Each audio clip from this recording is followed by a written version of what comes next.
Ini adalah cerita tentang kehidupan seorang gadis miskin pencari kayu yang hatinya tulus, lalu hidupnya berubah karena menolong seekor monyet emas ajaib dari perangkap pemburu. Mentari pagi menembus celah-celah pepohonan pinus di lereng Gunung Lawu. Kabut masih menggantung rendah di antara batang pohon, menimbulkan kesan magis yang seolah menyelimuti seluruh desa kecil bernama Wonotirto. Di pinggir desa itulah tinggal seorang gadis muda bernama Laras, berusia 18 tahun, sosok sederhana dengan kecantikan alami yang jarang disadarinya sendiri. Rambutnya panjang hitam legam, sering diikat seadanya dengan tali rotan. Kulitnya sawo matang, tangan dan kakinya kasar oleh kerja keras. Sejak subuh, Laras sudah bangun, menyapu halaman kecil rumah bambu reot yang ia tinggali bersama ibunya. Ibu Laras, Mbak Wati, kini lumpuh sejak 3 tahun lalu akibat terjatuh di tebing saat mencari rumput. Sejak itu, Laraslah yang menjadi tulang punggung keluarga. Laras, wis sarapan enduk, suara ibunya lemah namun lembut dari dalam rumah. Wis, Bu. Cuma singkong rebus sama teh, jawab Laras sambil tersenyum kecil, menutupi rasa laparnya sendiri. Ia kemudian memikul keranjang besar anyaman bambu di punggungnya, membawa sebilah golok tumpul peninggalan ayahnya yang sudah lama meninggal dunia. Hari-harinya diisi dengan berjalan ke hutan untuk mencari kayu bakar yang akan ia jual di pasar setiap sore. Hasilnya tidak seberapa, hanya cukup untuk membeli beras secupak dan sedikit minyak goreng. Tapi Laras tidak pernah mengeluh. Baginya, selama ibunya bisa makan, itu sudah cukup. Langkah Laras menyusuri jalan setapak berbatu yang sepi, hanya diiringi suara burung dan desir angin. Ia melewati sawah, sungai kecil, lalu naik ke jalan menanjak menuju hutan pinus.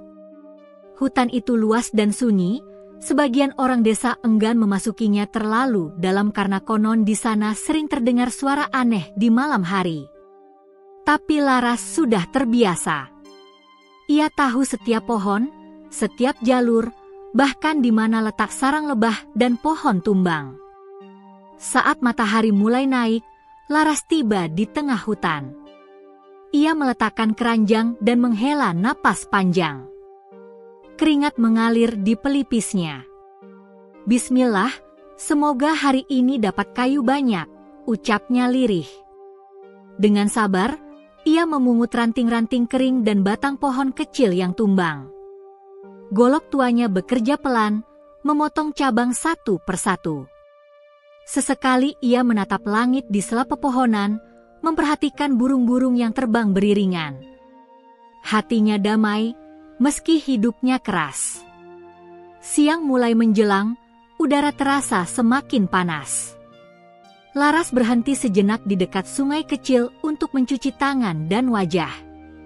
Ia meneguk air segar dari telapak tangannya. Tapi belum sempat ia duduk lama, terdengar jeritan keras dari arah hutan sebelah timur. Suara itu seperti tangisan, namun aneh, lebih mirip lemuhan binatang yang kesakitan. Laras menegakkan tubuhnya, menajamkan telinga. Suara apa itu? Gumamnya. Rasa penasaran bercampur iba menggerakkan langkah kakinya. Ia menuruti arah suara itu, menyibak semak dan ranting yang rimbun. Semakin jauh ia berjalan, suara itu makin jelas, seolah berasal dari balik pohon besar di ujung lembah kecil. Langit tiba-tiba mendung, dan angin dingin bertiup. Daun-daun berjatuhan di sekitarnya. Laras menunduk dan terkejut. Di depan matanya, seekor monyet kecil berwarna emas terjerat dalam tali besi. Hewan itu mengerang pelan, berusaha melepaskan diri, tapi semakin ia bergerak, jerat itu makin menancap di kakinya. Darah segar mengalir dari luka kecil di pergelangan kakinya. Oh Gusti, Laras menutup mulutnya, matanya berkaca-kaca melihat penderitaan hewan itu. Ia mendekat perlahan, takut kalau monyet itu menyerang. Tapi monyet itu tidak menggigit, hanya menatap Laras dengan mata besar yang berkilau seperti permata. Tatapannya seolah meminta tolong. "Tenang ya, aku bantu kamu," bisik Laras pelan, lututnya gemetar karena takut dan kasihan bercampur.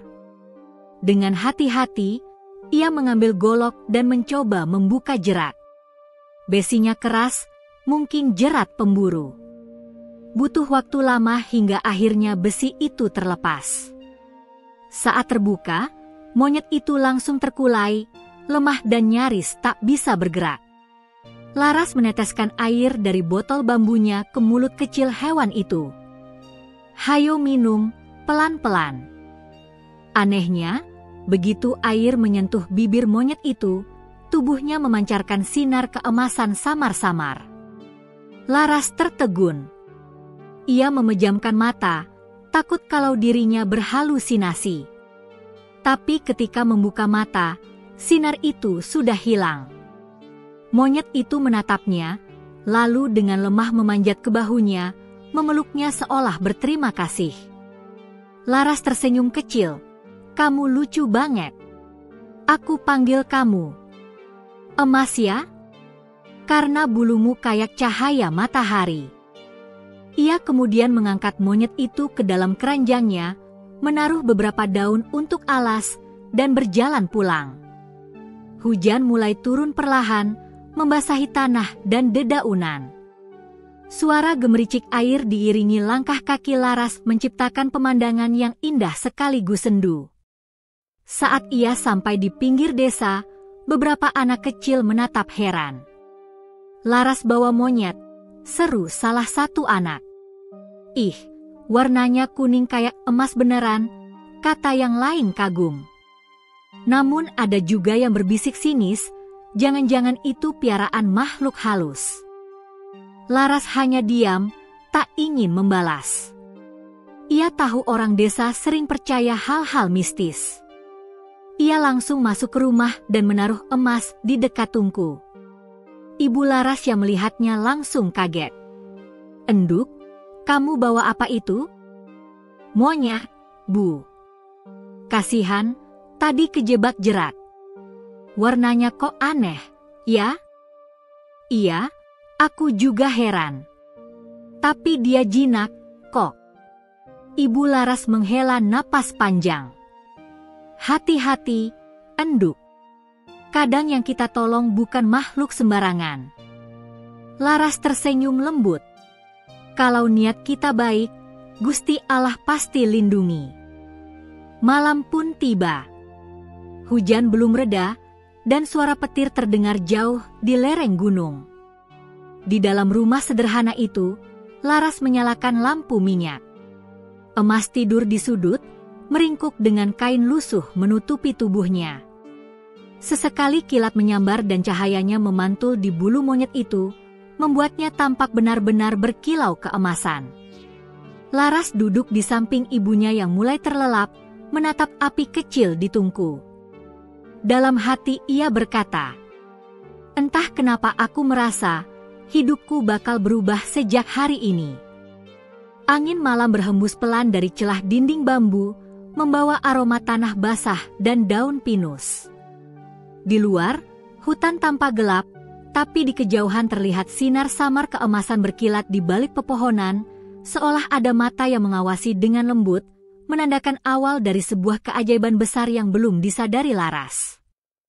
Pagi itu, udara di desa Wonotirto terasa lebih dingin dari biasanya.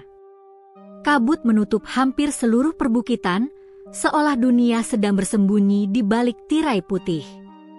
Dari dalam rumah bambu kecil, aroma kayu terbakar dan singkong rebus tercium lembut. Laras duduk di dekat tungku, menatap hewan kecil di pelukannya, Emas, monyet berwarna keemasan yang semalam ia selamatkan. Tubuh kecil hewan itu masih lemah. Kaki kanannya dibalut kain sobekan dari jarit Laras, bekas luka jeratan masih tampak merah. Laras dengan telaten mengoleskan minyak kelapa buatan ibunya ke bagian yang luka, lalu meniup pelan agar tidak perih. "Pelan-pelan, ya. Nanti sembuh, kamu bisa main lagi di hutan," bisiknya lembut. Ibu Laras, Mbak Wati, duduk di pojok tempat tidur bambu, memandang anaknya dengan campuran cemas dan kagum. "Enduk, kamu sayang sekali sama hewan itu. Padahal orang lain mungkin sudah membiarkannya mati." Laras tersenyum. "Kasihan, Bu. Dia juga ciptaan Tuhan. Waktu aku lihat, matanya kayak meminta tolong." Mbak Wati mengangguk pelan. "Kalau begitu rawatlah baik-baik. Tapi tetap hati-hati, ya. Jangan sampai orang-orang desa tahu terlalu banyak. Mereka suka salah paham." Laras tahu benar maksud ibunya. Penduduk desa seringkali cepat menuduh bila melihat sesuatu yang tak biasa. Apalagi monyet itu, bulunya benar-benar berkilau keemasan, seperti logam mulia yang hidup. Di bawah sinar matahari pagi, emas tampak seolah diselimuti cahaya. Setelah memberi makan beberapa potong pisang, Laras menyiapkan keranjang dan golok. Hari itu ia tetap harus pergi ke hutan. Kayu bakar tak akan datang sendiri. Tapi emas tampak terus mengikuti gerakannya, memegang ujung jari Laras, seolah tak mau ditinggalkan. "Kamu mau ikut?" tanya Laras sambil terkekeh kecil. Monyet itu menatap dengan mata besar dan mengangguk, gerakan yang nyaris seperti manusia. Ibu Laras tertawa kecil. "Heh, monyet kok ngerti diajak ngomong." "Ya sudah, biar dia ikut, Bu. Biar nggak kesepian di rumah." Maka berangkatlah Laras dengan emas di pundaknya. Embun masih menetes di dedaunan saat ia melangkah ke hutan. Jalanan setapak yang biasa ia lalui tampak lebih hidup hari itu. Burung-burung berkicau, suara sungai terdengar lebih jernih. Bahkan angin yang berhembus pun seolah lebih lembut dari biasanya. Di tengah perjalanan, emas melompat dari bahu Laras, berlari ke arah semak-semak. Laras panik. Jangan jauh-jauh, emas," serunya. Namun sebelum Laras sempat menyusul, monyet itu kembali sambil membawa sesuatu di tangannya. Seikat jamur besar dan segar, jenis jamur hutan yang biasa dijual mahal di pasar. Laras tertegun. "Kamu nemu ini?" Emas mengangguk lagi, lalu menyerahkan jamur itu ke tangannya. Laras terkekeh kecil. "Wah, kamu pinter sekali. Bisa bantu aku nyari rezeki rupanya." Sepanjang hari, keanehan-keanehan kecil terus terjadi. Setiap kali Laras hendak menebang ranting, tiba-tiba ada pohon tumbang sendiri di dekatnya, batangnya kering, pas untuk kayu bakar. Kadang emas menunjuk ke suatu arah, dan di sana Laras menemukan tumpukan kayu bagus, seolah disiapkan khusus untuknya. Menjelang sore, keranjang Laras sudah penuh. Biasanya butuh waktu 2 hari untuk mengumpulkan sebanyak itu, tapi kini hanya dalam beberapa jam. Laras menatap langit yang mulai jingga, matanya berbinar-binar. "Alhamdulillah, mungkin Gusti Allah sayang sama kita, emas." Monyet itu menatapnya, lalu mengeluarkan suara kecil seperti tertawa. Ada sesuatu yang menenangkan di matanya, seolah ia memahami rasa syukur itu. Saat Laras pulang ke desa, beberapa tetangga memperhatikannya.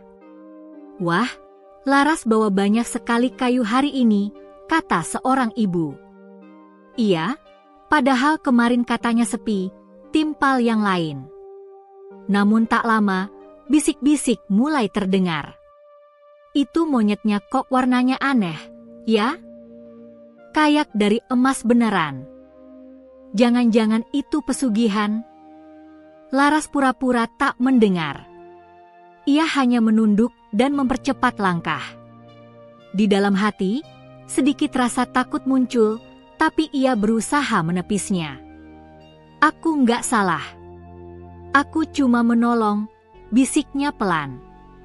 Sesampainya di rumah, Ibu Laras sudah menunggu di depan.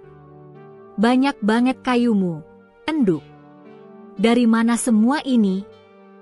Rezeki, Bu. Tadi banyak pohon tumbang. Aneh, tapi benar-benar ada, jawab Laras sambil tersenyum.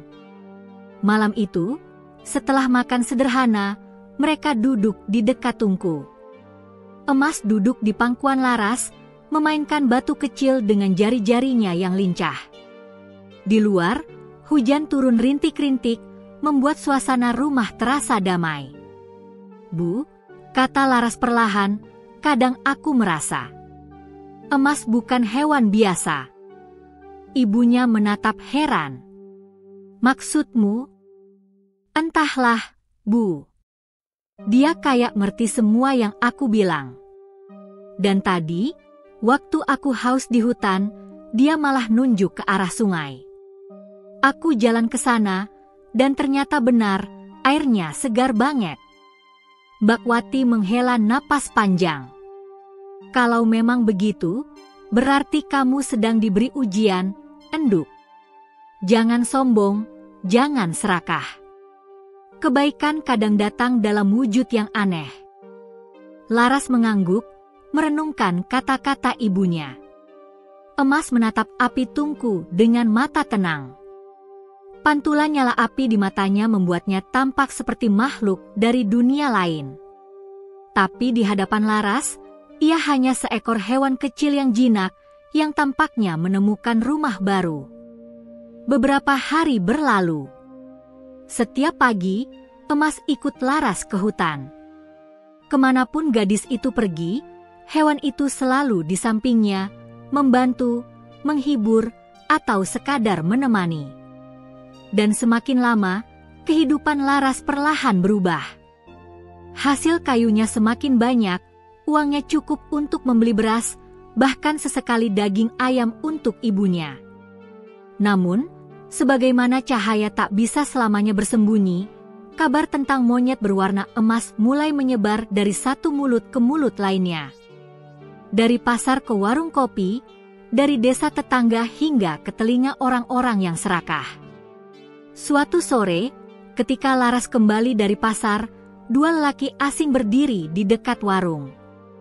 Salah satunya berperawakan tinggi, berwajah dingin dengan tatapan tajam.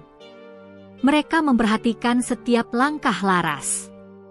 Itu gadisnya, bisik salah satu. Ya, jawab yang tinggi. Dan kalau kabar itu benar, monyetnya bisa kita tangkap. Bulunya bisa dijual mahal. Orang kota bakal berebut. Laras tidak tahu bahwa hidupnya sedang diperhatikan.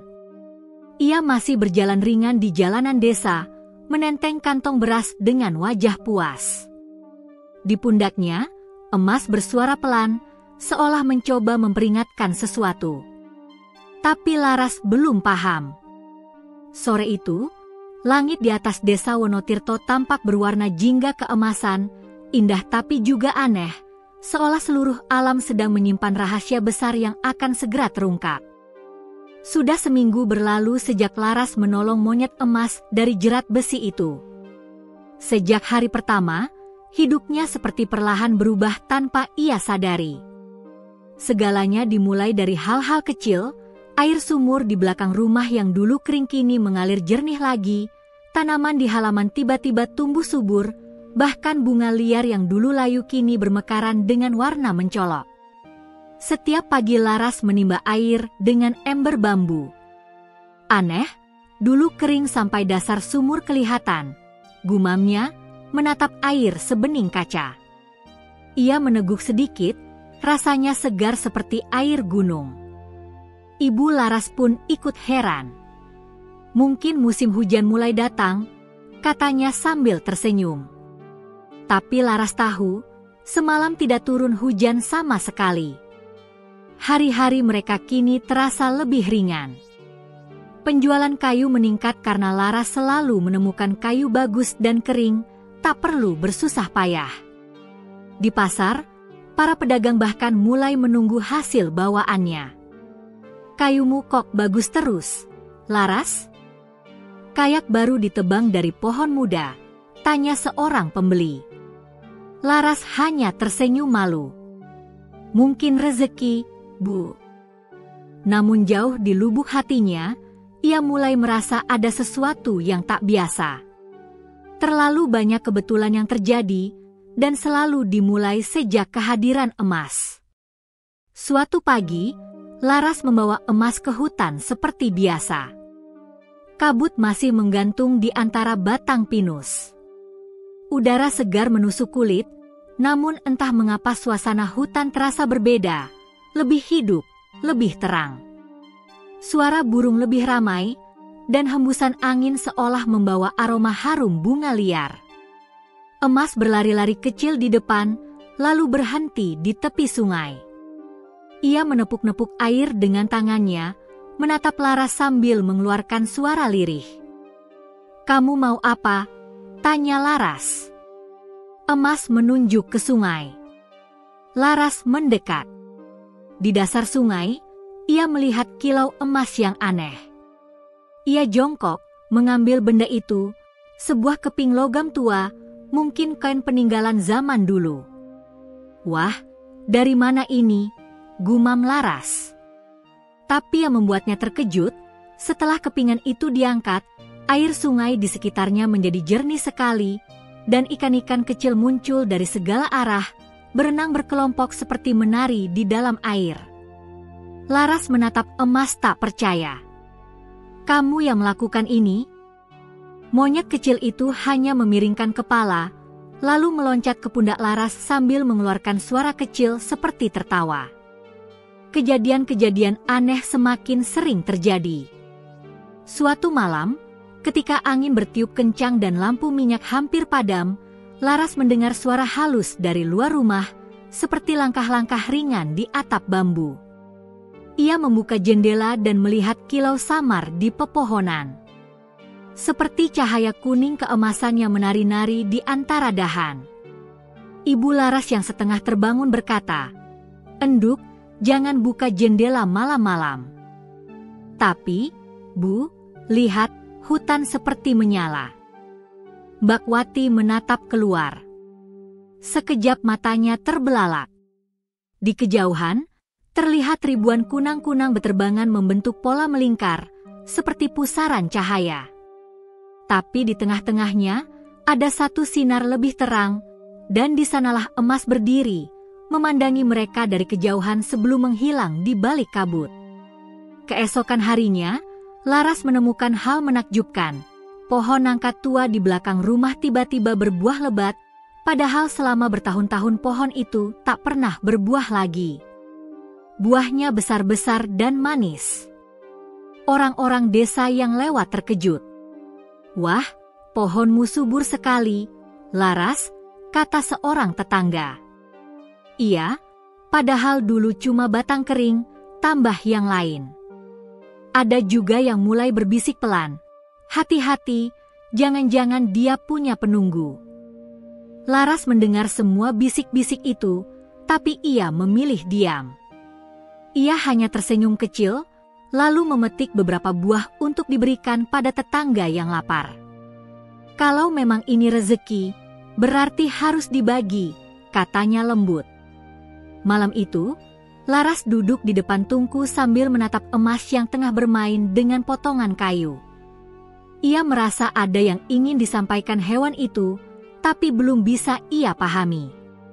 "Emas, kamu ini sebenarnya siapa sih?" tanya Laras lirih. "Kenapa sejak kamu datang, hidupku berubah begini?"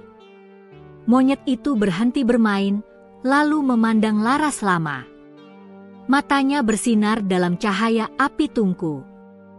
Ia melangkah pelan mendekati wajah Laras, lalu menyentuh dada gadis itu dengan telapak tangannya yang mungil, tepat di bagian jantung.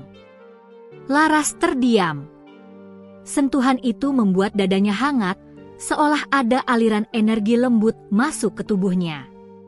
Ia menarik napas dalam-dalam, dan untuk sesaat merasa damai luar biasa. Namun Emas kemudian menunduk, seolah sedang menyimpan rahasia besar yang belum waktunya diungkapkan. Sementara itu, di sisi lain desa, kabar tentang gadis yang memelihara monyet emas semakin meluas. Di warung kopi, orang-orang membicarakannya dengan nada iri dan curiga. Katanya dia sekarang gak pernah susah. Jual kayu banyak terus. Anak itu cantik tapi aneh, bisa-bisa dia pelihara jin. Ada pula yang berkata, mungkin monyet itu jadi-jadian, pesugihan dari gunung. Desas-desus itu akhirnya sampai ke telinga Pak Lurah. Ia memutuskan untuk menegur Laras dengan halus. Laras, warga mulai resah. Katanya kamu punya monyet aneh. Kalau memang itu hewan liar, sebaiknya dilepas saja ke hutan. Laras menunduk sopan. Maaf, Pak. Saya cuma menolong. Hewan itu terluka waktu saya temukan. Pak Lurah mengangguk. Baiklah, tapi hati-hati, ya. Jangan sampai hal buruk terjadi. Laras pulang dengan perasaan berat. Ia menatap Emas yang sedang duduk di depan rumah, bermain dengan ranting kecil. Mereka nggak tahu kamu baik, gumamnya sedih. Emas menatapnya seolah mengerti, lalu melompat ke bahu Laras dan mengusap pipinya. Sore itu, Laras pergi ke sungai untuk mencuci pakaian. Emas duduk di batu besar, memandangi air yang mengalir. Tiba-tiba dari hulu sungai muncul banyak ikan besar, sesuatu yang jarang sekali terjadi di musim kemarau. Laras kagum. Masya Allah, ikan-ikan dari mana ini? Beberapa melompat-lompat, seperti bermain-main di dekat Emas. Ketika Laras menampung air dalam ember, ia terkejut, airnya berkilau seperti serpihan emas kecil. Tapi ketika disentuh, kilau itu hilang seketika, meninggalkan air biasa. Ia mengusap matanya, bingung apakah ia bermimpi atau tidak. Malam menjelang lagi. Hujan rintik turun lembut, menimbulkan bunyi gemericik di atap bambu. Ibu Laras sudah tidur, sementara Laras duduk di tikar, menatap nyala api tungku yang menari-nari. Emas duduk di pangkuannya, tenang dan diam. Laras membelai bulu lembut di punggungnya. Kamu tahu, Emas, dulu aku sering berpikir hidupku akan begini-begini saja. Tapi sejak kamu datang, semuanya berubah. Aku takut, tapi juga bersyukur. Monyet itu menatapnya, lalu menutup mata, seolah berjanji diam-diam untuk menjaga gadis itu selamanya. Namun jauh di hutan, di bawah cahaya bulan yang samar, sepasang mata manusia menatap dari balik pepohonan, mata seorang pria asing, pemburu yang mendengar kabar tentang monyet emas. Ia berbisik pada dirinya sendiri, jadi benar, hewan itu ada. Sementara Laras tertidur dengan tenang, tanpa tahu bahwa kebahagiaannya yang baru mulai tumbuh akan segera diuji oleh keserakahan manusia. Malam itu, hujan turun deras. Petir menyambar-nyambar di langit, mengguncang pepohonan di sekitar pondok kecil tempat Lestari tinggal. Gadis itu duduk di dekat tungku api, memeluk lutut sambil menatap nyala api yang menari-nari. Hatinya terasa berat, bukan hanya karena dinginnya malam, tetapi juga karena beban pikirannya yang semakin menumpuk. Sejak ayahnya meninggal 2 tahun lalu, Lestari hidup berdua bersama ibunya yang sakit-sakitan. Ibunya sering batuk dan demam tinggi, tetapi tidak ada uang untuk membeli obat. Satu-satunya penghasilan mereka hanyalah dari kayu bakar yang Lestari kumpulkan di hutan dan dijual ke pasar. Namun, belakangan ini pembeli semakin sedikit dan harga kayu semakin turun. Ketika hujan berhenti menjelang tengah malam, suara ketukan lembu terdengar dari luar pondok. Tok, tok. Lestari menatap pintu dengan alis berkerut. Siapa yang datang malam-malam begini? Dengan hati-hati ia membuka pintu, dan di depan sana berdiri makhluk yang membuatnya ternganga. Seekor monyet berbulu emas berdiri basah kuyup, tubuhnya gemetar, dan di tangannya, entah bagaimana, ia memegang sebatang kayu kecil seperti tongkat. "Engkau datang lagi," bisik Lestari, hampir tak percaya. Ia pernah melihat makhluk itu di hutan 3 hari yang lalu, ketika ia terjatuh dari tebing kecil. Saat itu, monyet emas ini menolongnya, lalu menghilang begitu saja. Monyet itu menatapnya dengan mata yang lembut, hampir seperti manusia. Ia melangkah perlahan ke dalam, lalu duduk di sudut dekat api. Bulu emasnya berkilau saat terkena cahaya. Lestari menutup pintu dan bergegas mengambil kain untuk mengeringkannya. "Kau pasti kedinginan, tunggulah, aku bantu." Tanpa rasa takut, gadis itu mengelap bulu monyet itu dengan hati-hati. Anehnya, monyet itu diam saja, seolah mengerti bahwa ia sedang diselamatkan. Setelah beberapa menit, ia membuka mulutnya dan mengeluarkan suara lirih yang hampir seperti manusia berbicara. "Terima kasih, Lestari." Lestari membeku. "Kau bicara?" Monyet itu tersenyum kecil. "Aku bukan monyet biasa. Aku datang dari tempat yang jauh, dari puncak Gunung Emas. Aku dikutuk menjadi hewan karena kesalahanku di masa lalu. Tapi hari ini, karena kebaikanmu, kutukan itu mulai memudar." Lestari hanya bisa terdiam. Ia merasa seperti sedang bermimpi. Namun sebelum ia sempat bertanya lebih banyak, suara batuk keras dari kamar terdengar, ibunya. Ia segera berlari ke dalam. "Ibu! Ibu kenapa?" teriaknya panik. Ibunya terbaring lemah, wajahnya pucat. Napasnya tersengal, dan tubuhnya panas luar biasa. Lestari menggigit bibirnya, menahan tangis. Ia tahu ibunya butuh obat. Tapi dari mana ia harus mendapatkannya malam-malam begini? Saat itulah, monyet emas mendekat ke ambang pintu kamar. Ia menatap tubuh perempuan tua itu dengan mata yang lembut. "Ibuku sakit," kata Lestari lirih. "Aku tak punya uang untuk membeli obat." Monyet itu mendekat. Dari tongkat kecil di tangannya, muncul cahaya lembut keemasan yang menyinari tubuh sang ibu. Dalam sekejap, hawa hangat menyelimuti seluruh ruangan. Lestari menatap takjub saat wajah ibunya yang pucat mulai berwarna kembali, napasnya perlahan normal, dan batuknya berhenti. "Ya Allah, ini keajaiban," gumam Lestari sambil menatap monyet emas itu dengan air mata haru. Monyet itu tersenyum. "Bukan aku yang menyembuhkan, tapi niat tulusmu yang memanggil berkah dari langit." Lestari berlutut di depan makhluk itu. "Siapa sebenarnya kau? Mengapa menolong kami?" Monyet emas menatap ke arah luar jendela, di mana bulan purnama menggantung tinggi. "Aku dulu adalah penjaga hutan di kaki Gunung Emas. Tapi karena keserakahanku terhadap harta, aku dikutuk menjadi hewan. Sekarang tugasku adalah menebus dosa dengan menolong manusia yang berhati tulus."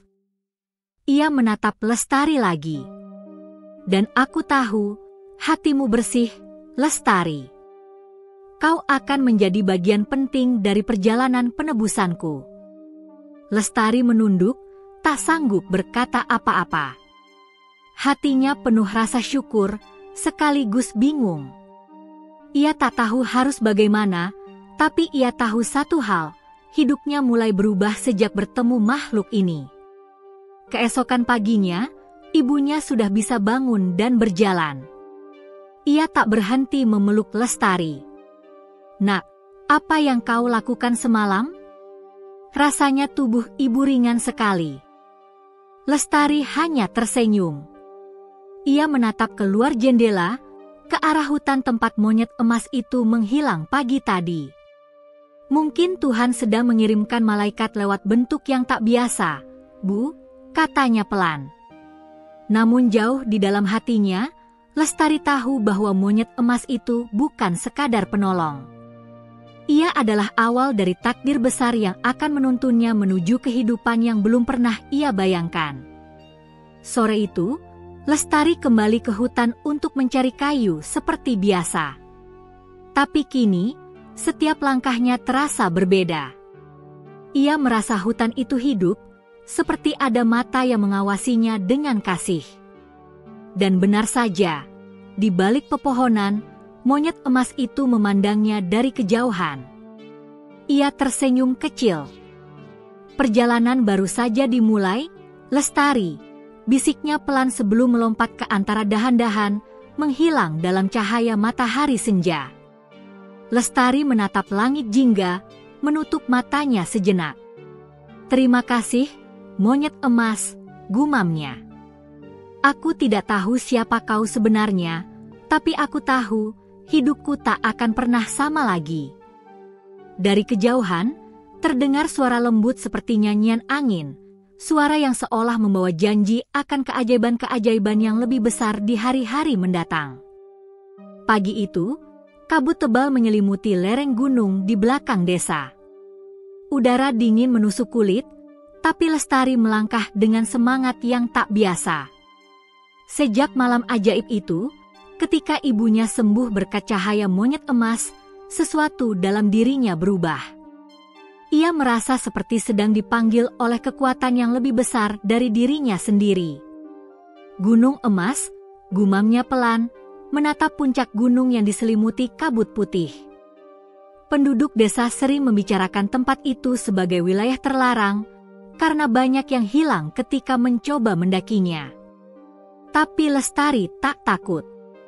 Ada sesuatu di dalam hatinya yang mendorongnya untuk pergi ke sana, seolah monyet emas itu memanggilnya. Ia membawa keranjang anyaman, seolah hendak mencari kayu bakar, agar orang-orang desa tidak curiga. Sebelum berangkat, ibunya sempat menahannya. "Lestari, kau mau kemana pagi-pagi begini?" tanya sang ibu. "Ke hutan, Bu. Sekalian mencari jamur dan kayu kering," jawab Lestari lembut. "Ibu masih khawatir kalau kau terlalu jauh masuk hutan," kata ibunya lagi. Lestari tersenyum dan memeluk ibunya. "Tenang saja, Bu. Aku tidak sendiri." Ia memang tidak sendiri. Begitu melangkah masuk ke hutan, dari balik pepohonan muncul sosok berkilau emas yang menunduk sambil tersenyum, monyet emas itu. "Sudah siap, Lestari?" katanya dengan suara lembut yang menggema di antara suara burung dan desir angin.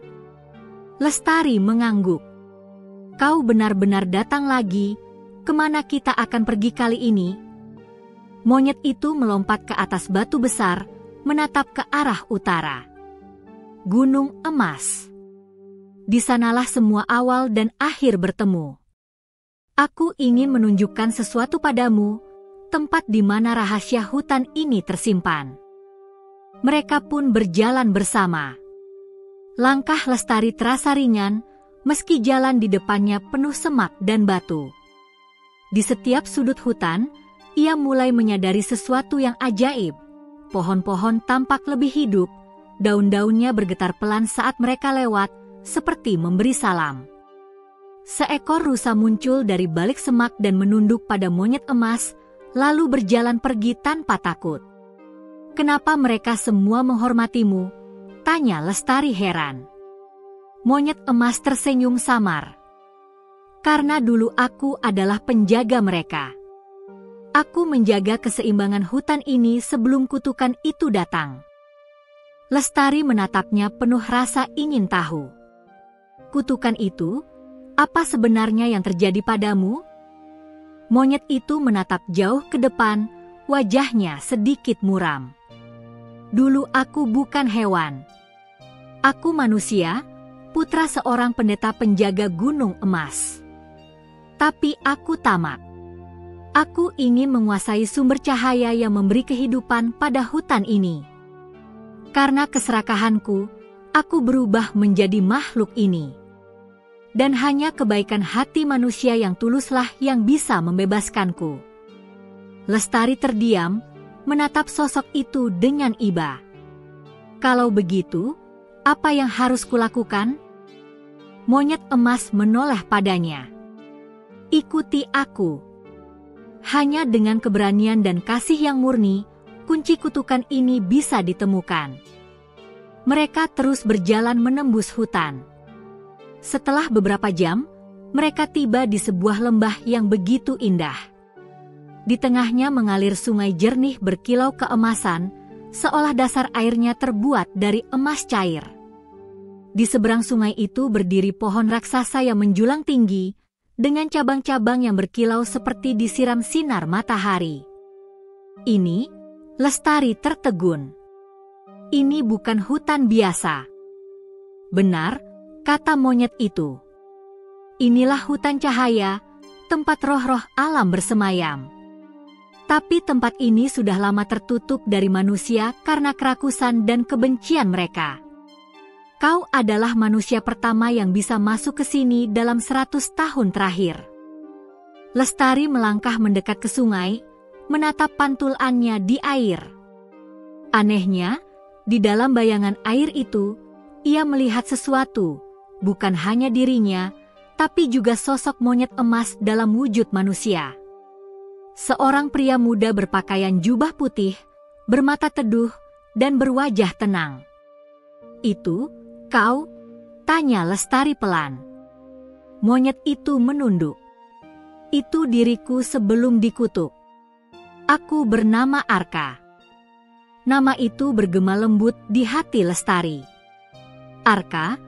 Ia menatap makhluk itu dengan pandangan yang berbeda kini, bukan hanya seekor monyet ajaib, tapi seseorang yang pernah hidup, merasakan, dan menyesal. Namun keheningan itu tak berlangsung lama. Dari balik hutan, terdengar suara berat dan langkah kaki besar menghentak tanah.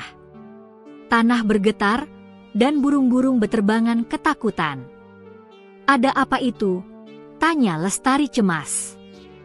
Penjaga lembah, jawab Arka cepat. Makhluk yang bertugas menjaga rahasia pohon cahaya. Ia tidak akan membiarkan siapapun mendekat tanpa restu. Benar saja, dari balik kabut muncul sosok besar menyeramkan.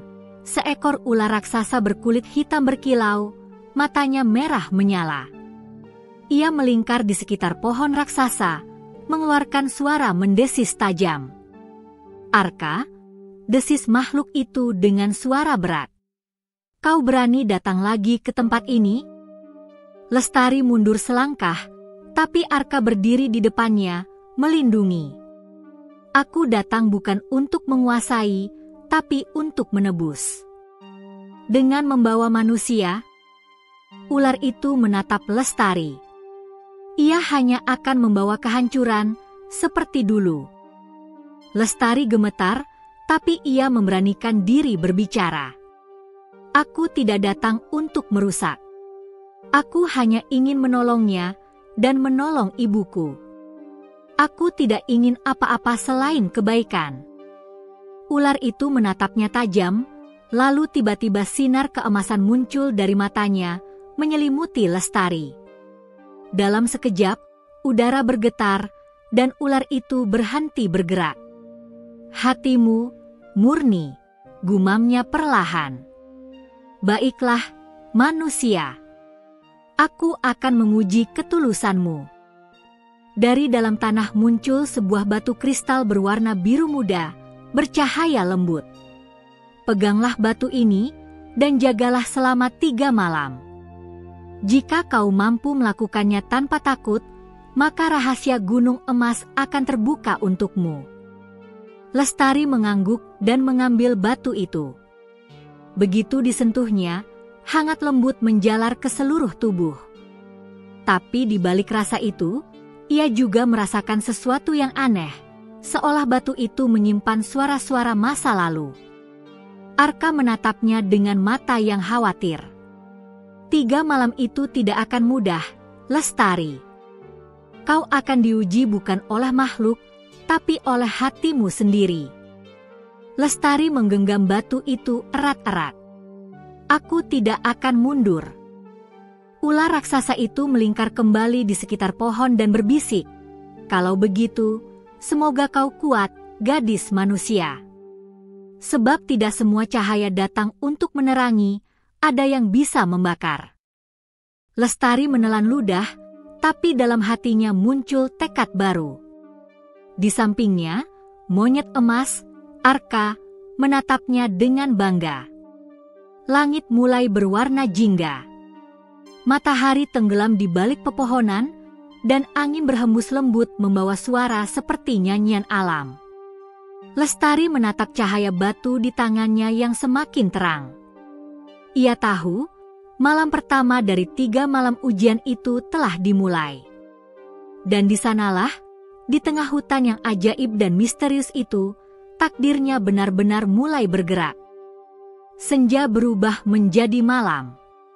Angin dingin berembus dari arah gunung, membawa aroma hutan basah dan gema suara binatang malam yang menambah kesunyian. Lestari duduk di bawah pohon besar, batu kristal biru itu berpendar lembut di telapak tangannya. Di dekatnya, monyet emas, Arka, berdiri menjaga, bulunya berkilau di bawah sinar bulan. Mulai malam ini, kau akan diuji, kata Arka dengan nada serius. Ujian ini bukan sekadar tentang keberanian, tetapi tentang keteguhan hati.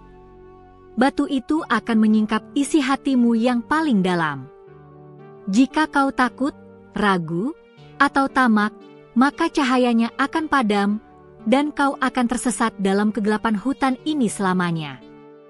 Lestari menatap batu biru di tangannya. Aku siap, katanya lirih, meski ada sedikit getar di suaranya. Arka menatapnya lama, lalu mengangguk. Aku percaya padamu, Lestari. Malam pertama dimulai. Kabut perlahan turun, menyelimuti pepohonan dan tanah lembab. Hening terasa pekat, seolah waktu berhenti. Lestari menyalakan api kecil dari ranting kering, lalu duduk bersila di sampingnya. Batu itu ia letakkan di pangkuan, dan sinarnya berdenyut pelan, seirama dengan detak jantungnya. Namun tak lama kemudian, dari kegelapan terdengar bisikan, pelan tapi jelas. Lestari. Ia menoleh cepat. Tidak ada siapa-siapa. Lestari, pulanglah, ibumu sedang sakit lagi. Suara itu begitu mirip dengan suara ibunya. Lestari berdiri dengan jantung berdegup cepat. Ibu, panggilnya. Tapi tak ada jawaban. Hanya angin yang berembus dingin. Arka memperingatkan, jangan tergoda oleh bayangan masa lalu. Batu itu sedang menguji hatimu. Jika kau percaya pada kebohongan, kau akan kehilangan arah. Lestari menutup matanya, menggenggam batu biru itu erat. Aku percaya pada cahaya kebenaran, bisiknya. Tiba-tiba, suara tangisan terdengar di kejauhan, suara seorang anak kecil. Tangisannya memilukan, seolah memohon pertolongan. Tolong aku, tolong. Hati Lestari bergetar. Ia selalu lemah terhadap penderitaan orang lain. Tapi ia juga tahu, ini bisa jadi jebakan. Arka menatapnya dari jauh tanpa berkata apa-apa. Ia ingin tahu, apakah gadis itu akan mengikuti suara itu atau tetap bertahan. Setelah beberapa menit penuh keraguan, Lestari berdiri. Kalau itu benar-benar ada anak yang butuh pertolongan, aku tak bisa diam. Ia melangkah mengikuti suara itu, menembus kabut. Langkahnya membawanya ke sebuah danau kecil.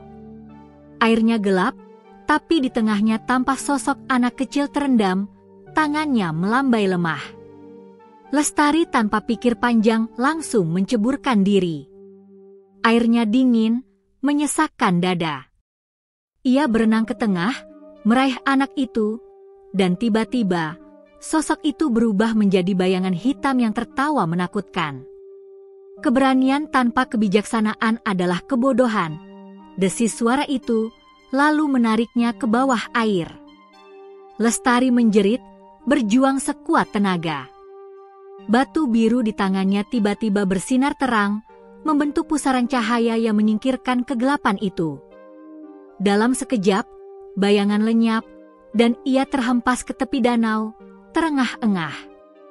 Arka segera datang, menatapnya dengan kagum. Kau lulus ujian pertama. Batu itu menguji apakah kau menolong karena kasih atau karena kebodohan. Kau menunjukkan keduanya, tapi hatimu tetap tulus. Batu itu menerima. Cahaya batu biru kini semakin terang, seperti menyimpan kehidupan di dalamnya. Lestari tersenyum lemah. Itu baru malam pertama. Arka mengangguk. Masih ada 2 malam lagi. Malam kedua datang lebih kelam. Langit diselimuti awan hitam, dan hujan turun deras. Petir menyambar di kejauhan. Lestari berlindung di bawah pohon besar, sementara Arka duduk tak jauh dari situ, menatap batu biru yang kini berdenyut lebih cepat. Ujian kedua adalah ujian keserakahan, kata Arka perlahan. Kau akan melihat hal-hal yang kau inginkan dalam hidupmu. Jika kau tergoda untuk mengambilnya, maka kau akan kehilangan jiwamu. Lestari menatap api kecil di depannya, mencoba menenangkan diri. Tapi tiba-tiba, di depan matanya muncul cahaya keemasan yang berubah menjadi bayangan dirinya sendiri, tapi berbeda. Bayangan itu berpakaian indah, memakai perhiasan, dan berdiri di depan rumah besar. Aku kaya. Lestari terpana. Bayangan itu tersenyum. Kau pantas mendapatkannya. Kau sudah menderita terlalu lama. Kau berhak hidup mewah. Kau bisa menyembuhkan ibumu, memiliki rumah megah, dan tidak perlu lagi mengemis nasib. Lestari menggigit bibir. Bayangan itu semakin menggoda. Ambillah batu itu, gunakan cahayanya. Kau bisa memiliki segalanya malam ini juga. Tangannya gemetar. Ia membayangkan ibunya hidup bahagia, tidak lagi sakit. Bayangan itu tampak begitu nyata. Namun, di sela gemuruh petir, Lestari mendengar suara lain, suara Arka, meski samar. Keajaiban sejati bukan datang dari keinginan, tapi dari kesabaran. Lestari tertegun. Ia menatap batu biru di tangannya, lalu menutup mata rapat-rapat. Aku tidak akan mengambil apapun yang bukan untukku, katanya tegas. Ketika ia membuka mata, bayangan itu lenyap. Batu biru berpendar kuat, mengirimkan sinar ke langit, menembus awan gelap. Hujan perlahan berhenti. Arka menatapnya dengan bangga. Kau lulus ujian kedua. Batu itu kini mengenal jiwamu. Lestari tersenyum tipis. Tapi dalam hatinya, ia mulai merasa perubahan. Cahaya batu itu kini seolah menembus tubuhnya, membuatnya hangat, dan anehnya, ada bisikan lembut yang belum pernah ia dengar. Hatimu mulai terhubung dengan cahaya gunung emas. Malam ketiga tiba. Hutan tampak lebih tenang, tapi justru itulah yang membuat Lestari gelisah. Arka menghilang sejak senja, katanya ada sesuatu yang harus ia hadapi sendiri. Lestari kini sendirian, duduk di depan batu biru yang memancarkan cahaya paling terang malam itu. Hening. Lalu tiba-tiba, bumi bergetar. Dari tanah muncul bayangan hitam pekat, berbentuk manusia, tapi tanpa wajah. Bayangan itu berkata dengan suara yang dalam, kau ingin menolong Arka? Kau ingin membebaskannya dari kutukan? Maka serahkan cahaya itu padaku. Lestari mundur. Siapa kau? Aku adalah bagian dari dirinya. Sisi gelap yang membuatnya dikutuk. Jika kau memberikannya padaku, aku akan membiarkanmu pergi, dan Arka akan bebas. Lestari memejamkan mata. Ia bisa merasakan kebenaran dalam kata-kata itu, namun juga kebohongan yang samar. Ia tahu, jika ia memberikan batu itu, maka semua cahaya akan lenyap. Tapi kalau aku menolak, gumamnya, aku mungkin akan kehilangan Arka. Bayangan itu tertawa dingin. Kau terlalu lembut untuk dunia ini, Lestari. Namun gadis itu berdiri, menatap sosok gelap itu dengan berani. Tidak. Aku tidak akan memilih dengan ketakutan. Aku percaya cahaya akan memutuskan jalannya sendiri. Ia menengadahkan batu biru ke langit. Cahaya menyilaukan meledak, menerangi seluruh hutan. Bayangan itu berteriak, tubuhnya hancur menjadi debu. Ketika cahaya itu padam, Arka muncul kembali, bukan lagi sebagai monyet, tapi sebagai manusia dengan cahaya emas di sekelilingnya. Ia menatap Lestari dengan mata penuh haru. Kau berhasil, Lestari. Kutukanku terangkat. Lestari tersenyum dengan air mata menetes di pipinya. Batu biru di tangannya kini berubah menjadi abu yang tertiup angin. 3 malam telah berlalu, bisik Arka lembut. Dan dengan hatimu yang tulus, kau tidak hanya membebaskanku, tapi juga membuka jalan menuju takdirmu sendiri. Langit di atas mereka berubah terang keemasan, dan suara lembut bergema di udara. Cahaya gunung emas telah memilih pewarisnya. Lestari menatap Arka dengan bingung. Apa maksudnya itu? Arka tersenyum misterius. Itu akan kau ketahui di hari berikutnya. Dan malam itu, di bawah sinar bulan yang menembus dedaunan, kisah baru mulai terukir tentang manusia yang disucikan oleh ujian dan makhluk yang dibebaskan oleh kasih. Pagi itu, udara terasa sangat lembab. Kabut tipis masih menggantung di antara pepohonan ketika Sari melangkah pelan menuju hutan bagian dalam, tempat ia dan monyet emas sering duduk di tepi sungai. Namun kali ini suasananya terasa berbeda. Tidak ada suara kicau burung seperti biasanya, dan bahkan angin pun terasa menahan napas. Sari menatap sekeliling dengan cemas. Kenapa hening sekali? Gumamnya pelan. Langkahnya terhenti ketika ia melihat beberapa ranting patah berserakan di tanah, seolah ada binatang besar yang baru saja lewat. Ia mengikuti jejak itu perlahan, menyingkap semak demi semak, hingga akhirnya menemukan sesuatu yang membuatnya ternganga. Seekor harimau besar dengan bulu keemasan terbaring lemah di bawah pohon beringin tua. Harimau itu tampak kesakitan. Di sisi perutnya tertancap anak panah, darah menetes pelan di antara bulu tebalnya. Ya Tuhan, bisik Sari, matanya membulat. Tapi yang membuatnya makin terkejut adalah monyet emas sudah lebih dulu di sana. Ia duduk di bahu harimau, seolah sedang mencoba menenangkan sang raja hutan itu. Emas. Apa yang terjadi? Seru Sari mendekat, meski rasa takut membuat langkahnya ragu. Monyet emas menoleh padanya, matanya berkilau lembut. Ia menepuk dada harimau itu perlahan, lalu menatap Sari, seakan memintanya untuk menolong. Sari menelan ludah, menatap luka itu dengan ngeri. Kau ingin aku mencabut anak panah ini? Tanyanya lirih. Monyet emas mengangguk pelan. Ia mengambil sehelai daun besar dan menekapkannya pada luka itu, seolah mencoba memberi pertolongan pertama. Tapi darah tetap mengalir. Dengan tangan gemetar, Sari mendekat. Baiklah, aku akan coba.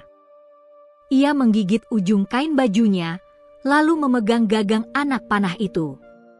Harimau mengeram pelan, tapi tidak menyerang. Mata binatang besar itu justru tampak penuh harapan. Sari menarik dalam-dalam napas, lalu dengan sekuat tenaga mencabut anak panah tersebut. Argrek, raungan keras menggema di seluruh hutan, membuat burung-burung beterbangan. Tapi seketika itu juga darah berhenti mengalir, karena monyet emas menekan luka itu dengan tangannya yang memancarkan sinar keemasan. Sari terpaku. Ia menyaksikan sendiri, dari tangan kecil monyet itu keluar cahaya lembut, meresap ke dalam luka harimau hingga menutup perlahan. Dalam beberapa detik, luka itu benar-benar sembuh. Tidak ada bekas, tidak ada darah. Emas, kau bisa menyembuhkan? Monyet itu menatapnya sambil tersenyum kecil, lalu melompat ke bahunya dan mengelus pipinya lembut, seolah berkata, "Kebaikanmu membuka keajaiban yang lebih besar." Harimau bangkit, menggelengkan kepala, lalu menatap Sari dalam-dalam. Tatapan itu seperti manusia, hangat, penuh rasa terima kasih. Lalu, ia mengangkat kepalanya tinggi dan mengeluarkan suara mengaum yang panjang, seolah mengumumkan kepada seluruh penghuni hutan bahwa sang penolong telah datang. Namun di tengah rasa haru itu, suara lain terdengar dari kejauhan, suara langkah kaki banyak orang. "Cepat! Aku dengar harimau itu kabur ke arah sini. Jangan biarkan lolos. Bulunya mahal." Sari menatap monyet emas dengan panik. Mereka datang lagi. Monyet itu segera melompat ke tanah, memberi isyarat agar Sari naik ke punggung harimau. "Apa? Aku? Naik di atasnya?" Monyet mengangguk keras sambil menarik ujung rok Sari. Dengan ragu, Sari naik ke punggung harimau. Binatang itu tampak memahami, lalu berlari dengan kecepatan luar biasa menembus pepohonan, melewati semak, dan menyeberangi sungai kecil. Daun-daun beterbangan, suara tapak kaki kuda dan teriakan para pemburu semakin jauh di belakang. Beberapa menit kemudian, mereka berhenti di atas tebing tinggi yang menghadap lembah hijau. Dari sana, Sari bisa melihat seluruh bentangan hutan, begitu luas, begitu megah. Harimau itu duduk tenang, sementara monyet emas memanjat ke bahunya. Sari masih terengah-engah, tapi ia tersenyum haru. "Aku tak percaya, aku menunggangi raja hutan." Harimau itu menunduk sedikit, seolah mengakui ucapannya. Lalu dari mulutnya keluar suara yang berat, namun jelas. "Terima kasih, manusia berhati suci." Sari menatap dengan mata melebar. Kau bisa bicara?" "Tidak semua manusia dapat mendengar," jawab sang harimau dengan nada bijak. "Tapi hatimu bersih, sehingga kau mampu memahami suara kami." Monyet emas tersenyum, menatap Sari dan harimau itu bergantian. Lalu ia mengeluarkan sesuatu dari balik bulunya, sebuah biji kecil berwarna emas. Ia meletakkannya di telapak tangan Sari. "Apa ini?" "Biji kehidupan," kata harimau itu. "Jika kau menanamnya dengan niat tulus, keajaiban akan tumbuh di sekitarmu." Sari menggenggam biji itu erat-erat. "Apakah aku boleh tahu namamu, wahai Raja Hutan?" "Namaku adalah Singaputra, penjaga barat hutan ini," jawab harimau itu sambil berdiri megah. "Dan mulai hari ini, kau adalah saudari kami. Siapapun yang menyakiti hutan, berarti menantang kekuatan alam sendiri." Sari tak bisa berkata apa-apa lagi. Air matanya menetes tanpa sadar. Ia menunduk penuh hormat. "Aku berjanji, aku akan melindungi hutan ini seperti kalian melindunginya." Singaputra mengaum sekali lagi, lalu melangkah ke arah pepohonan, menghilang di balik kabut. Monyet emas menatap Sari lama, lalu menepuk dadanya sendiri dan menunjuk ke arah barat, seolah berkata bahwa perjalanan mereka belum selesai. Sari menatap arah itu dengan wajah bersemangat. "Baiklah, emas. Mari kita lanjutkan perjalanan ini. Aku ingin tahu kemana semua ini akan membawaku." Langit mulai cerah, matahari menembus kabut tipis, menyinari wajah Sari yang kini tampak lebih dewasa, lebih tegas. Ia bukan lagi sekadar gadis miskin pencari kayu. Ia kini adalah penjaga kehidupan, seorang manusia yang telah mendapatkan kepercayaan dari penghuni hutan. Dan di kejauhan, gema auman terakhir singa putra bergema, seolah menjadi penanda babak baru dalam hidup Sari, babak di mana ia akan menemukan arti sejati dari kekuatan, pengorbanan, dan keajaiban yang sesungguhnya. Bab 8, Pohon Keajaiban, 1000 Kata. Pagi itu, embun masih bergantung di ujung daun, dan sinar matahari menembus celah pepohonan dengan lembut. Sari berjalan pulang dari hutan dengan langkah pelan, monyet emas di pundaknya tampak tenang. Di tangannya, ia menggenggam erat biji emas yang diberikan oleh singa putra, raja hutan yang kemarin mereka tolong. Setiap kali ia menatap biji kecil itu, jantungnya berdebar. Biji itu memancarkan cahaya lembut, hangat seperti sinar matahari. "Emas, kau yakin ini harus kutanam di kampung?" tanya Sari pelan. Monyet emas menatapnya sambil mengangguk mantap. Ia lalu menunjuk ke arah bukit kecil di tepi kampung, tempat tanahnya subur dan dekat dengan aliran sungai. "Di sana." Monyet itu mengangguk lagi, lalu melompat turun, berlari ke depan dengan lincah seolah tahu arah yang tepat.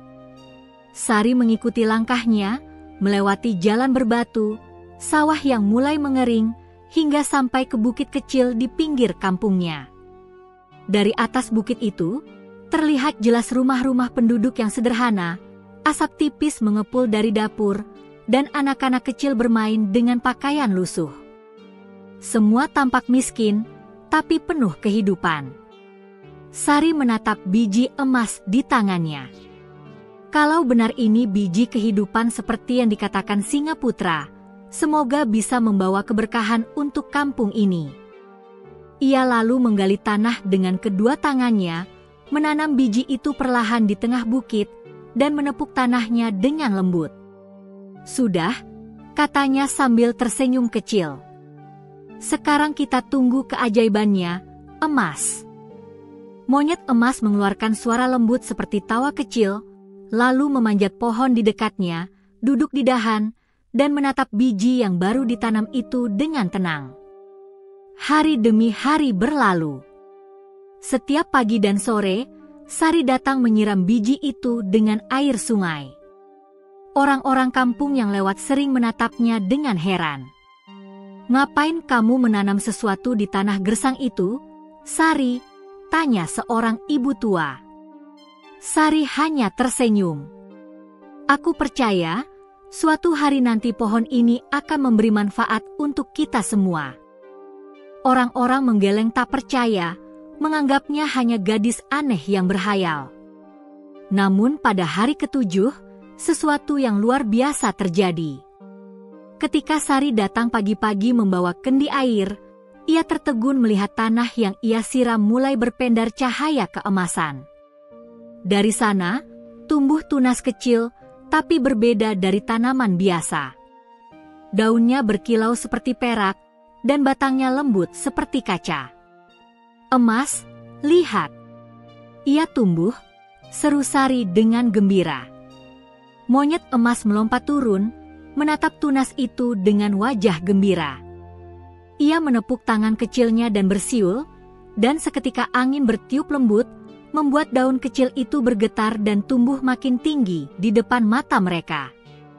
Dalam waktu beberapa jam saja, pohon itu sudah setinggi badan manusia. Batangnya berwarna emas muda, daunnya berkilau kehijauan, dan di sekitarnya, rerumputan kering tiba-tiba berubah menjadi hijau segar. Burung-burung datang berterbangan, lebah berdengung, dan aroma harum memenuhi udara. Bab 8, Pohon Keajaiban, 1000 Kata. Pagi itu, embun masih bergantung di ujung daun, dan sinar matahari menembus celah pepohonan dengan lembut. Sari berjalan pulang dari hutan dengan langkah pelan, monyet emas di pundaknya tampak tenang. Di tangannya, Ia menggenggam erat biji emas yang diberikan oleh Singaputra, raja hutan yang kemarin mereka tolong. Setiap kali ia menatap biji kecil itu, jantungnya berdebar. Biji itu memancarkan cahaya lembut, hangat seperti sinar matahari. "Emas, kau yakin ini harus kutanam di kampung?" tanya Sari pelan. Monyet emas menatapnya sambil mengangguk mantap. Ia lalu menunjuk ke arah bukit kecil di tepi kampung, tempat tanahnya subur dan dekat dengan aliran sungai. "Di sana." Monyet itu mengangguk lagi, lalu melompat turun, berlari ke depan dengan lincah seolah tahu arah yang tepat. Sari mengikuti langkahnya, melewati jalan berbatu, sawah yang mulai mengering, hingga sampai ke bukit kecil di pinggir kampungnya.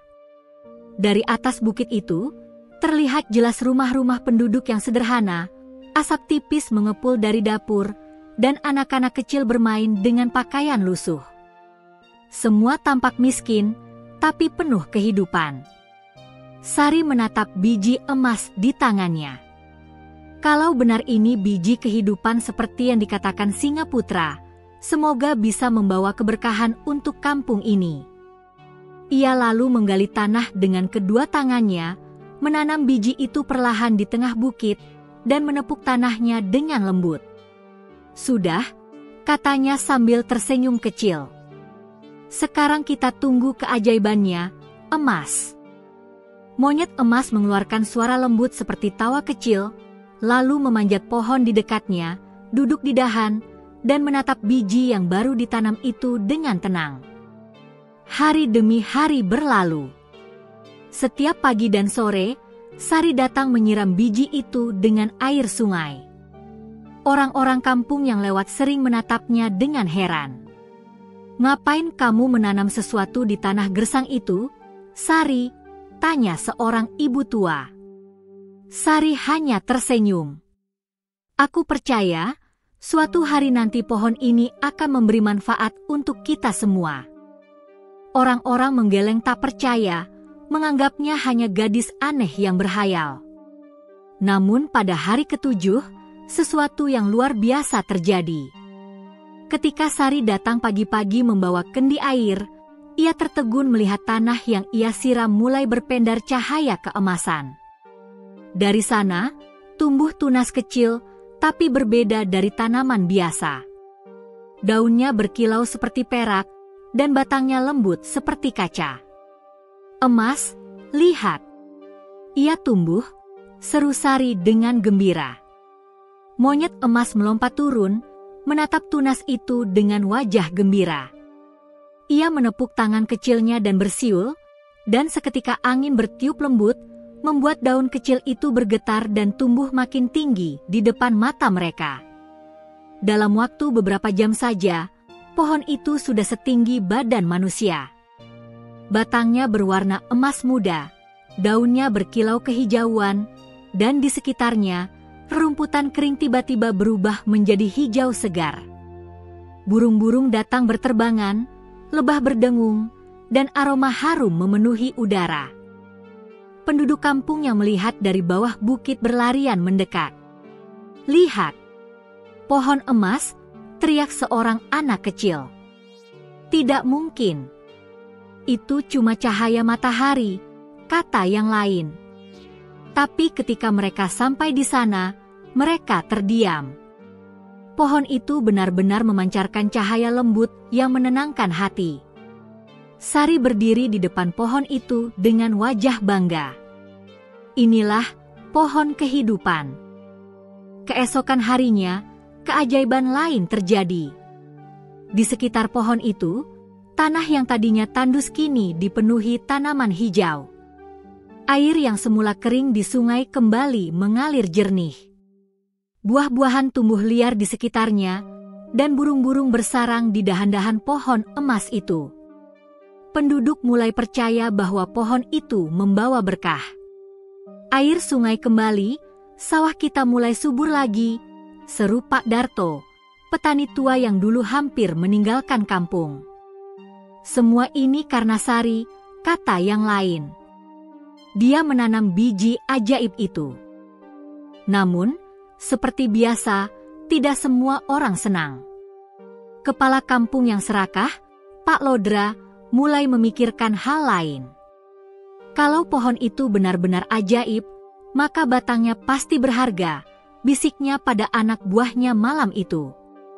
Kita bisa menjualnya ke kota. Bayangkan berapa banyak emas yang bisa kita dapat. Malam itu juga, beberapa orang diam-diam mendaki bukit membawa kapak. Sari yang sedang tertidur terbangun karena suara gonggongan anjing. Ia keluar dan melihat bayangan-bayangan berjalan ke arah pohon emas. Tidak, jangan. Ia berlari sekuat tenaga, sementara monyet emas melompat ke bahunya. Sampai di atas bukit, ia melihat mereka sudah siap menebang pohon itu. "Hentikan!" teriak Sari. "Pohon ini bukan milik siapapun, ia milik alam." Tapi Pak Lodra hanya tertawa dingin. Alam tidak butuh pohon emas. Manusia yang membutuhkannya. Ia mengayunkan kapaknya. Namun sebelum besi itu menyentuh batang pohon, angin besar tiba-tiba bertiup. Tanah bergetar, dan akar-akar pohon itu melilit gagang kapak, membuatnya tak bisa digerakkan. Daun-daun bergetar hebat, mengeluarkan cahaya terang yang menyilaukan mata. Orang-orang menjerit ketakutan. Monyet emas berdiri di depan pohon dengan mata bersinar emas. Ia mengeluarkan suara keras, bukan suara monyet biasa, melainkan seperti gema dari alam itu sendiri. Dalam sekejap, orang-orang itu terpental jatuh ke tanah, pingsan ketakutan. Sari berdiri gemetar. "Emas, kau melindunginya?" Monyet itu menatapnya lembut, lalu menunjuk ke dadanya sendiri, seolah berkata, "Aku hanya menjaga apa yang kau tanam dengan hatimu." Keesokan paginya, berita tentang kejadian itu menyebar ke seluruh kampung. Sejak saat itu, tak ada lagi yang berani mengusik pohon emas. Bahkan kepala kampung pun jatuh sakit misterius dan tak pernah muncul lagi di hadapan warga. Pohon emas kini tumbuh semakin tinggi. Cahaya lembutnya menyinari kampung setiap malam, membuat siapapun yang berada di dekatnya merasa damai. Tanaman warga tumbuh subur, hewan-hewan ternak sehat, dan penyakit mulai menghilang dari desa itu. Sari kini dikenal bukan lagi sebagai gadis miskin pencari kayu, tetapi sebagai penanam keajaiban. Orang-orang datang dari desa lain hanya untuk melihat pohon ajaib yang ditanamnya. Tapi Sari tidak pernah sombong. Ia selalu berkata dengan rendah hati, "Bukan aku yang hebat, tapi alam yang menanggapi niat tulus." Monyet emas selalu berada di sisinya, menjadi sahabat setia. Kadang ia duduk di dahan pohon emas, memandangi matahari terbit bersama Sari. "Emas," kata Sari pelan suatu pagi. "Aku merasa ini baru permulaan. Masih ada sesuatu yang lebih besar menungguku, ya?" Monyet itu menatapnya lama, lalu mengangguk pelan sambil menatap jauh ke arah barat, arah di mana kabut tebal menutupi pegunungan hitam. Sari mengernyit. "Apakah itu tempat selanjutnya yang harus kutuju?" Monyet emas tidak menjawab, tapi sinar matanya cukup untuk memberitahu bahwa perjalanan Sari belum berakhir. Bahaya dan keajaiban baru tengah menunggu di balik pegunungan itu. Langit sore tampak merah keemasan, cahaya pohon menyatu dengan mentari senja, dan di bawahnya berdiri Sari, gadis sederhana yang kini menjadi penjaga pohon kehidupan, yang tak tahu bahwa takdir berikutnya akan menuntunnya menghadapi kegelapan yang jauh lebih besar dari apapun yang pernah ia bayangkan. Sudah berbulan-bulan berlalu sejak pohon emas itu tumbuh di puncak bukit dan membawa berkah bagi seluruh kampung. Sungai kini jernih mengalir, tanah subur, dan panen melimpah. Sari menjadi sosok yang disegani, bukan karena kekayaan, tapi karena ketulusan dan keberaniannya menjaga pohon kehidupan itu. Namun di balik semua itu, sesuatu mulai berubah. Beberapa malam terakhir, Sari mendengar suara aneh dari kejauhan. Suara seperti raungan, namun bukan harimau atau serigala. Kadang terdengar dari arah barat, dari balik pegunungan hitam yang selalu tertutup kabut. Sari berdiri di tepi bukit suatu malam, ditemani monyet emas di bahunya. Angin malam berhembus dingin, daun-daun berdesir lembut. "Emas, kau mendengarnya juga, bukan?" tanya Sari pelan. Monyet emas menatap jauh ke arah barat. Matanya berubah sendu. Ia lalu melompat turun, menggambar sesuatu di tanah dengan ranting, sebuah simbol lingkaran dengan cahaya di tengahnya, lalu di sekitarnya tergambar bayangan hitam menyerupai naga. Sari menatapnya dengan kening berkerut. "Itu, apa maksudnya?" Monyet itu memejamkan mata, lalu menyentuh dada Sari dengan lembut. Seketika, cahaya keemasan memancar dari telapak tangannya, dan dalam sekejap Sari melihat kilasan masa lalu, sebuah bayangan tentang gunung yang menjulang tinggi, langit merah menyala, dan makhluk besar bersisik hitam mengaum dari puncak. Sari terhuyung mundur, menahan napas. Makhluk itu, naga? Monyet emas mengangguk pelan. Sari terdiam lama. Ia mulai memahami bahwa di balik keajaiban pohon emas dan pertemuannya dengan makhluk-makhluk hutan, ada kisah besar yang belum tersingkap. Keesokan harinya, Sari memutuskan untuk mencari tahu lebih jauh. Ia berpamitan kepada warga kampung. "Kemana kau akan pergi, Sari?" tanya seorang ibu. "Ke barat," jawabnya singkat. "Ada sesuatu yang harus kutemukan agar keajaiban pohon ini tidak berubah menjadi malapetaka." Ia berangkat hanya ditemani monyet emas. Perjalanan menuju Gunung Hitam tidak mudah. Mereka menyeberangi sungai deras, mendaki bukit-bukit licin, dan melewati hutan yang semakin gelap. Udara semakin dingin, dan langit selalu diselimuti kabut pekat.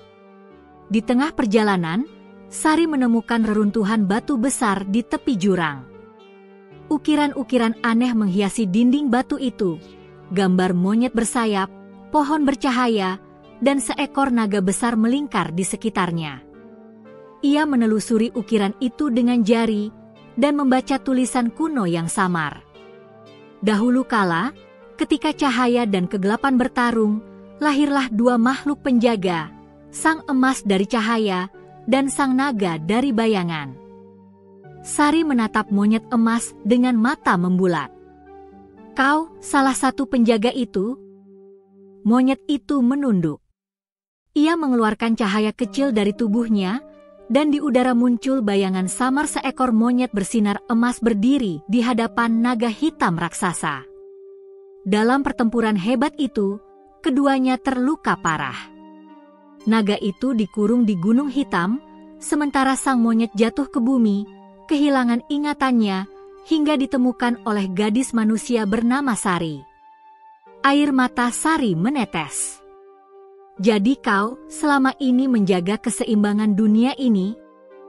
Monyet emas menatapnya, lalu menyentuh dadanya lagi. Gambar baru muncul di udara, pohon emas yang tumbuh di bukit kampungnya kini menjadi sumber cahaya yang menjaga dunia dari kegelapan naga itu. Tapi jika pohon itu rusak, segel penjara naga akan hancur, dan makhluk itu akan bebas. Sari menatap ke arah kabut hitam di barat, di mana raungan menggelegar lagi. "Kita harus ke sana. Kita harus memastikan segel itu masih kuat." Monyet emas mengangguk. Mereka melanjutkan perjalanan ke arah puncak Gunung Hitam. Semakin dekat, udara semakin berat, dan langit semakin gelap. Kabut berubah pekat, menutupi pandangan. Suara bisikan aneh terdengar di telinga Sari, bisikan yang menggoda dan menakutkan. "Sari, gadis miskin yang menanam pohon emas, apakah kau tidak ingin kekayaan yang lebih besar? Kau bisa memiliki segalanya, asal biarkan aku keluar." Sari memejamkan mata dan berdoa. Aku tidak akan terpengaruh. Aku datang untuk menjaga, bukan menghancurkan. Monyet emas memeluk lehernya erat-erat, seolah memberi kekuatan. Mereka tiba di sebuah lembah hitam yang luas. Di tengah lembah itu berdiri batu besar berbentuk kepala naga. Dari sela-selanya, asap hitam keluar, berputar seperti napas. Monyet emas berdiri tegak di depan batu itu, tubuhnya mulai bersinar terang. Sari menatap takjub. Cahaya dari tubuh monyet itu semakin kuat, membentuk perisai emas yang menutupi retakan batu naga. Tapi tiba-tiba bumi bergetar hebat. Asap hitam meledak keluar, dan dari dalamnya muncul sepasang mata merah menyala. Suara berat bergema. Akhirnya, aku mencium kembali aroma cahaya itu. Sang penjaga emas telah kembali. Sari terjatuh karena getaran tanah. Emas. Apa itu dia? Monyet itu menatap mata naga dengan berani. Tubuhnya kini bersinar begitu terang hingga sekeliling lembah diterangi cahaya. Namun naga hitam itu tertawa. Kau terlalu lemah sekarang, kehilangan sayap dan kekuatanmu. Dunia ini akan menjadi milikku. Sari memandang mereka berdua, hatinya bergetar hebat. Ia tahu, pertarungan besar antara cahaya dan kegelapan akan segera dimulai. Tapi ia juga tahu, monyet emas tidak akan sanggup sendirian. Ia menggenggam kalung kecil yang dibuatnya dari daun pohon emas, simbol harapan dan kehidupan. Kalau kekuatanmu berasal dari cahaya kebaikan, katanya sambil berlari ke arah monyet emas, maka biarkan aku menambahkan hatiku di dalamnya. Ia memeluk monyet itu erat-erat, dan dalam sekejap tubuhnya ikut bersinar. Cahaya dari mereka berdua menyatu, menembus tanah, menahan kekuatan naga yang berusaha keluar. Batu-batu bergetar, tapi sinar emas semakin kuat, menutup setiap retakan. Namun dalam proses itu, tubuh Sari mulai melemah. Cahaya emas menyerap sebagian energinya. Tidak, aku tidak apa-apa, katanya lirih. Aku rela, demi kampungku, demi kehidupan. Monyet emas menatapnya dengan mata berlinang cahaya. Ia tahu, gadis ini telah melampaui batas manusia biasa. Ia mewarisi cahaya murni yang dulu hanya dimiliki makhluk penjaga dunia. Naga hitam meraung keras, tapi suaranya perlahan menghilang, tersedot kembali ke dalam batu. Segel itu tertutup kembali dengan sempurna. Kabut menghilang, dan langit yang hitam kembali berwarna biru muda. Sari terjatuh lemah di tanah, napasnya tersengal. Emas, bisiknya pelan. Sudah, selesai. Monyet emas mengangguk pelan, lalu mengelus rambutnya.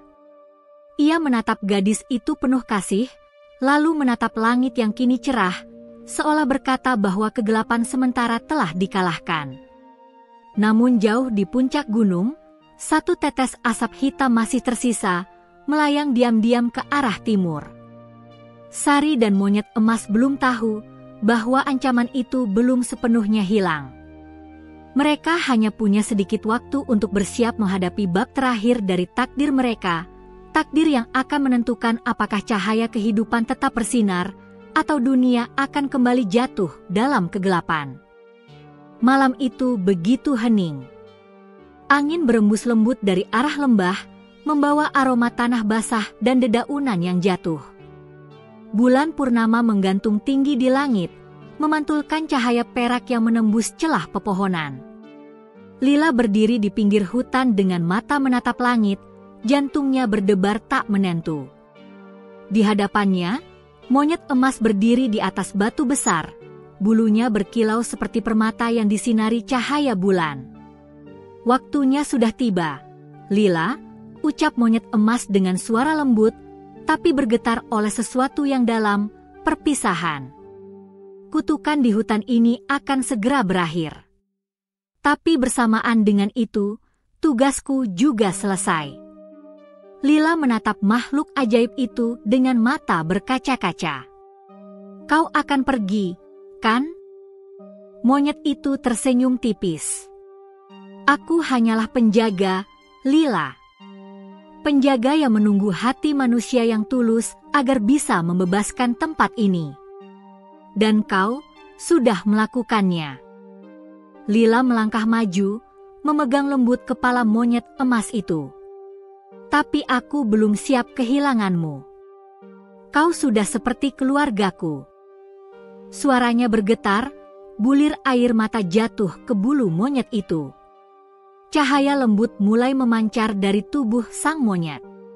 Suara hening tiba-tiba pecah oleh desiran lembut angin yang membawa aroma bunga hutan. Dari tanah, akar-akar tua yang dulu kering kini berpendar dan tumbuh subur. Pohon-pohon yang sebelumnya mati kembali berdaun hijau segar. Bunga-bunga bermekaran serempak, dan suara burung malam terdengar dari kejauhan. Lihatlah, Lila, kata monyet emas, menatap sekeliling. Kebaikanmu telah menghidupkan kembali hutan ini. Semua makhluk kini bebas dari penderitaan. Tiba-tiba, sinar terang muncul dari balik pepohonan. Dari cahaya itu, sosok wanita berjubah putih muncul, wajahnya bercahaya seperti malaikat. Lila, katanya dengan suara lembut, kau telah menyelesaikan ujian panjang. Monyet emas ini adalah penjelmaan roh penjaga hutan yang telah menunggu manusia berhati bersih selama 100 tahun. Kini, tugasnya telah selesai. Lila tertegun, tubuhnya bergetar. Ia menatap monyet emas yang kini mulai berubah bentuk. Tubuh kecil itu berpendar makin kuat hingga akhirnya menjadi sosok manusia muda berjubah emas, tampan, dan bermata lembut. Siapa kau sebenarnya? Tanya Lila dengan suara bergetar. Pria itu tersenyum. Namaku Arya.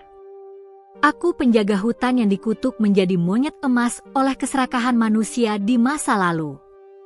Tapi kau, Lila, telah membebaskanku dengan ketulusan hatimu. Karena itu, aku berjanji, aku tak akan membiarkanmu sendiri lagi. Lila terdiam. Dalam hatinya berkecamuk rasa haru dan bahagia yang tak bisa dijelaskan dengan kata-kata. Bulan di langit tampak lebih terang dari sebelumnya, seperti ikut menyaksikan pertemuan dua jiwa yang disatukan oleh takdir. Arya mengulurkan tangannya. Mari kita kembali ke desa. Orang-orang perlu tahu bahwa hutan ini bukan tempat kutukan, tapi tempat kehidupan. Mereka berjalan beriringan menuruni bukit, dan di belakang mereka, hutan yang dulu gelap kini bersinar lembut diterangi ribuan kunang-kunang. Sesampainya di desa, orang-orang terkejut melihat kedatangan Lila bersama seorang pria berpakaian emas. Mereka mengenali Lila, gadis miskin yang dulu hanya mencari kayu bakar, kini berjalan dengan wajah bersinar, penuh wibawa. Lila, kau kembali, seru warga. Mereka berlari menghampiri. Lila tersenyum. Aku tak pernah pergi. Aku hanya menemukan sesuatu yang selama ini kita lupakan, kebaikan hati dan cinta pada alam. Arya maju selangkah, dan dengan gerakan tangannya, tanah yang kering di sekitar desa perlahan berubah subur. Pohon-pohon tumbuh, air jernih mengalir dari sungai kecil yang dulu mengering. Anak-anak bersorak gembira, para orang tua menatap takjub. Mulai hari ini, ujar Arya, hidup kalian akan makmur jika kalian menjaga hutan ini dengan cinta, bukan keserakahan. Hari demi hari berlalu. Desa yang dulu miskin kini berubah menjadi tempat yang indah dan sejahtera. Lila menjadi sosok yang dihormati, bukan karena kekayaannya, tetapi karena hatinya yang lembut. Ia membantu siapapun tanpa pamrih. Arya selalu berada di sisinya, mengajarkan cara hidup selaras dengan alam. Namun, pada suatu malam, Saat Lila duduk di depan rumah memandangi langit berbintang, ia mendengar suara lembut memanggilnya. "Lila!" Ia menoleh. Di antara pepohonan, tampak sosok monyet emas kecil, bukan Arya, tapi seekor bayi monyet emas. Ia tersenyum, seolah ingin menyapa. "Apakah kau, penjaga baru?" bisik Lila sambil tersenyum haru. Bayi monyet itu melompat ke bahunya dan mengeluarkan suara lembut. Seakan mengatakan, keajaiban tak pernah benar-benar berakhir. Malam itu, Lila menatap hutan yang kini hidup penuh cahaya, dan untuk pertama kalinya ia sadar, hidupnya telah berubah selamanya. Dari gadis miskin pencari kayu, ia kini menjadi penjaga kehidupan, penjaga kebaikan, dan penjaga cinta yang abadi antara manusia dan alam. Bulan purnama bersinar lembut di atas kepala mereka, menyelimuti desa dengan cahaya damai. Suara serangga dan gemericik air mengiringi malam yang tenang. Lila menutup mata, merasakan hangatnya udara malam, dan tersenyum bahagia. Ia tahu, setiap kali angin berembus dari arah hutan, itu adalah sapaan lembut dari monyet emas, sahabat sejatinya yang telah membawa keajaiban dalam hidupnya. Tamat.